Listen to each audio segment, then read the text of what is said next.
Hey guys, welcome to my channel official 143। তোমরা সবাই কেমন আছো? আশা করি তোমরা অনেক ভালো আছো আর আমিও অনেক ভালো আছি। তো দেখো আজকে ভালো নেই, ভালো আছি বললাম কেন, আমি ভালো নেই। তো আজকে দেখো 4:15 মতন বাজে, আমার মনটা সত্যি খুব খারাপ, কারণ আজকে আমাদের মায়াপুর যাওয়ার কথা ছিল কিন্তু আমরা মায়াপুর যেতে পারিনি। তার কারণ তোমাদেরকে আমি এখনই দেখাচ্ছি। আর এদিকে দেখো সোনা মাই যে দৌড়াদৌড়ি করছে, এমনি মায়াপুর যেতে পারিনি তাই জন্যই মনটা ভালো নেই, তাই জন্যই বললাম যে আমি ভালো নেই। আর এদিকে দেখো তোমাদেরকে এখন মেঘলা মেঘলা ওয়েদার বলে বাড়িতে, সারা বাড়িতে জামা প্যান্ট মেলা। তোমরা তো জানোই যে এখন কিন্তু প্রায় অনেক জায়গাতেই বৃষ্টি হচ্ছে, তোমাদের বাড়ির ওইদিকেও বৃষ্টি হচ্ছে। ওই জন্য দেখো তোমরা সারা উঠানের অবস্থাটা তোমরা একটু দেখো, তাহলেই বুঝতে পারবে।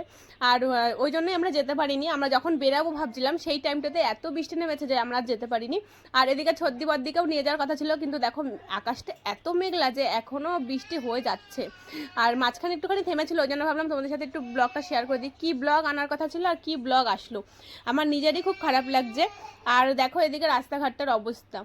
আর তারপরে দেখো এদিকে আমি বেরিয়ে গেছি বলে সোনামাও বাইরে বেরিয়ে গেছে। ও একটুখানি দরজা ফাঁকা পেলেই বাইরে বেরিয়ে যাবে, এত দুষ্টুমি করে তোমাদেরকে কি বলবো। মাঝে মাঝে হয়তো অনেক ভিডিও তোমরা ওর দেখো, কিন্তু ওর অনেক দুষ্টুমি ভিডিও তোমাদের সাথে এখনো শেয়ার করা হয়নি, করে দেবো আমি।